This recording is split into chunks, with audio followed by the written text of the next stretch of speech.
So much tradition, so much history with the Ohio State University football program, but all these great players, no one greater than the one and only Archie Griffin, the only two-time Heisman Trophy winner, joins us now. Archie, it is great to meet you and great to have you on the show. Welcome, sir. Well, thank you, Bruce. Happy to be with you. Been looking forward to it, as a matter of fact. I'm so glad. Memories go back so fondly of you and your days at Ohio State. By the way, Archie, the current president and CEO of the Ohio State University Alumni Association, and involved in so many other wonderful charitable organizations, and as active as he is with the university. But going back to your days, I got to tell you, one of my fondest memories in my lifetime, let alone my broadcasting career, you're going to get a kick out of this. And I'm originally from Chicago. Okay. And somehow, some way, I met this gal at the time. I was single at the time, and I met this gal who lived in Detroit. Uh-huh. And her brother went to Michigan State. And I went up to visit her, and we went to the Michigan State-Ohio State game in East Lansing when Ohio State, with you and Woody, ranked number 1 in the country and undefeated. Right. And the game was over, but it wasn't over until an hour later. The controversial game. I know which one you're talking about. It was one of the most historic games in football history. That's right. And nobody left the stadium for an hour because we had to wait to hear what the decision was. I think they decided 45 minutes after the game was over, because I remember the commissioner coming into our locker room and telling Coach Hayes that, we didn't win the game. And Coach Hayes didn't like that, as you could imagine. I mean, it was very, very interesting. I'll never forget it. What a tough game that was, yes, too. It was. Yeah, that was the game that Levi Jackson had that big 88-yard run. And I'll never forget that, because nobody ever did that to our defense, because we had a great defense at that time. And that game, it's one that I'll never forget either. Yeah. Because the next year, we played Michigan State the very first game of the season.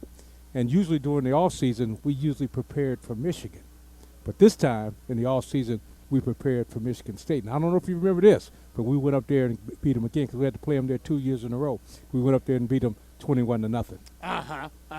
And obviously, that you are the only man to 4 years in a row, the Rose Bowl. Yep. Does it pain you now that we see the tradition of the Rose Bowl, Big Ten, Pac-10, now Pac-12, no longer with the new systems? Well, it does bother me a little bit, because you? it was so much tradition with the Rose Bowl, with the Big Ten and the Pac-10 or Pac-12, whatever numbers you got now. I mean, shoot, we've got 14 teams in the Big Ten. We still call us 10, so I don't know what the numbers are anymore. But, yeah, I mean, because those two conferences with the Rose Bowl, it was wonderful. And I know during the days that I played, we had 3 of those games with USC and one of them with UCLA, and always look forward to those games. They're always pretty doggone good games, too. What did Woody say to you guys as far as driving you for the Rose Bowl? That was the game. Well, it was the game. I mean, the game for us was that team up north, no question about it. But in my day, you had to beat that team up north to get to the Rose Bowl. Because if you remember at the time, the Big Ten Conference, that was the only bowl game you could go to. Yes. I mean, they didn't have all those bowl games they've got now. Only one team in the Big Ten could go to a bowl game. Right. And that bowl game was the Rose Bowl. So you had to have a championship team to get there. And one time before you were here at OSU, they didn't allow the Big Ten champion to go 2 years in a row. That's exactly right. Remember that. As a matter of fact, Michigan State in the 60s with those great teams with Bubba Smith and Webster. One year they lost to Notre Dame. They had gone the previous year and won, but they weren't eligible because the Big Ten had that rule. It was a stupid rule, I thought. That's exactly right. And they changed it the year that I got to Ohio State. I think they changed that either in 1972 or had to be 1972. They changed that because in 1973 that was that controversial decision on who was going to go to the Rose Bowl, us or the University of Michigan, because that was the tie that we had, the 10-10 tie, and that the Big Ten Network did that program on the tiebreaker. Sure. And so they voted us, and as you know, those folks up north were a little upset with the fact that we went 2 years in a row. Yeah. Because they said, before they wouldn't let you go 2 years in a row. Now all of a sudden they're letting you go 2 years in a row. Right. Can you imagine that? Let me ask you this, because I always wondered I'm originally from Chicago. My first half of my life there, the second half of my life in Cleveland and this great state of Ohio. So I'm a Big Ten man. My father went to the University of Illinois. Big Ten. You always cheer for the Big Ten. Was it a distraction for the Big Ten teams to go to the Rose Bowl, Pasadena, get out of this weather, go out there, the ocean? No question. It was. I don't know if you call it distraction. It was a welcomed distraction because everybody looked forward going to the West Coast. That was the first time that I was ever in California, was a trip to the Rose Bowl. And I looked forward to that. I was all excited about that. But it was a distraction in the sense that there were so many things that you were asked to do. I mean, you had to go to Disneyland. Not that it was anything that you didn't want to do. Right. But you had to go to Disneyland. You did all the attractions out there.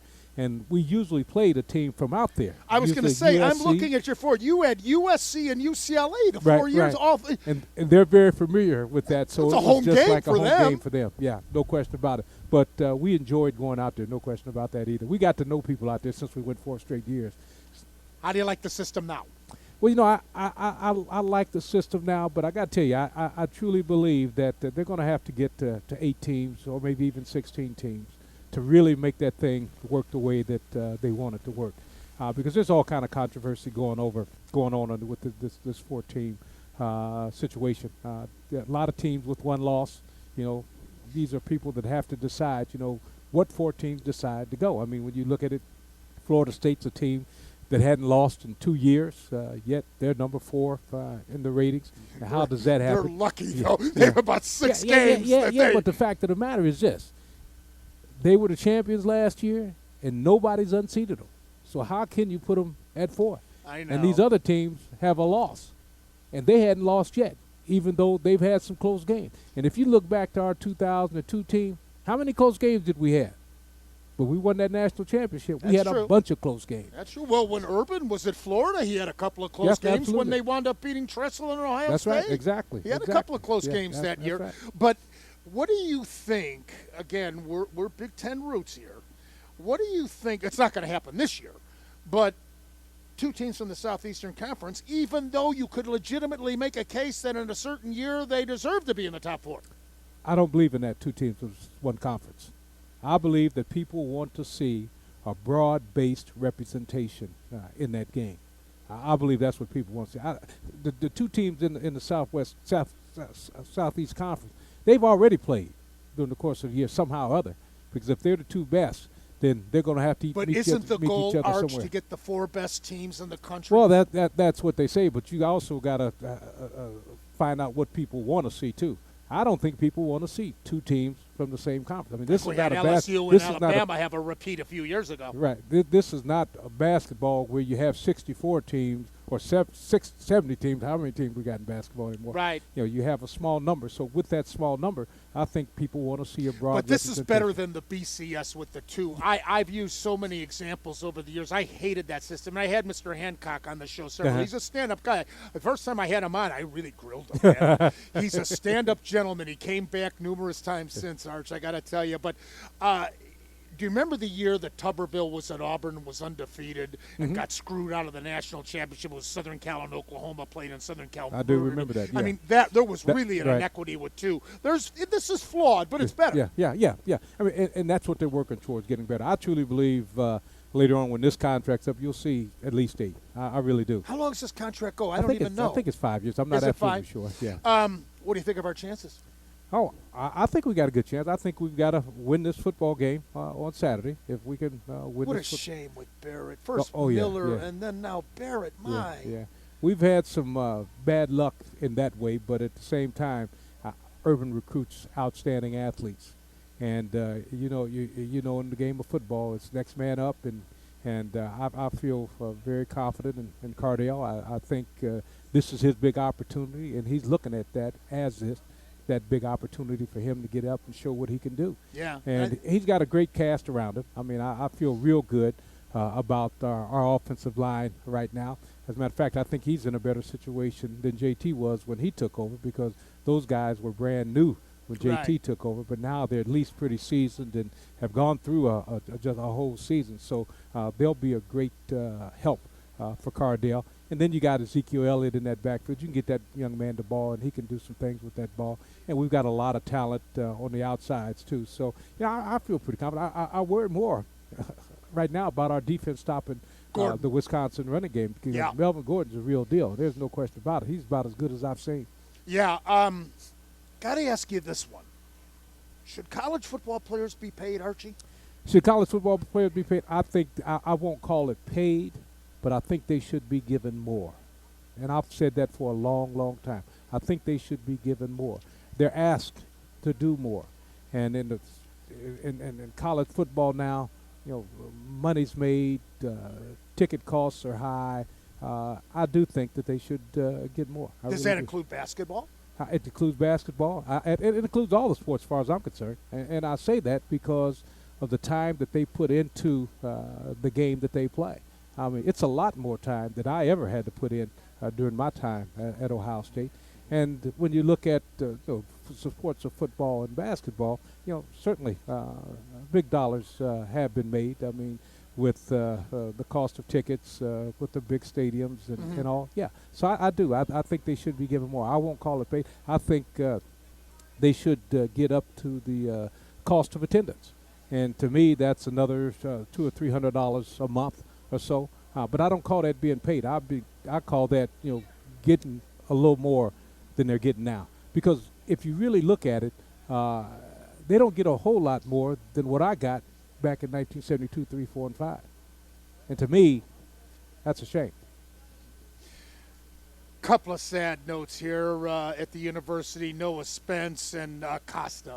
Very sad stories. Oh, absolutely. Our hearts go out to Care George's family, and I mean that was really tragic. And the university's certainly going to try to recognize that when we go play that game on Saturday. Because our guys will wear a patch on their helmet, number 53. But our hearts certainly go out to the Care George family. And I hope, and I know that all Buckeye fans' hearts go out to them. Absolutely, absolutely. Got a couple of prospects coming to Ohio State that are going to be featured this weekend, including this quarterback from Athens tonight. Yeah, I was just talking to a few folks from Athens, and they were telling me how great he really is. I mean, I hadn't had a chance to see him play, so I look forward to watching him play tonight. This Meyer must have such living room charm. He's got Braxton Miller coming back. He's going to have J.T. Barrett coming back. He's got Jones going now.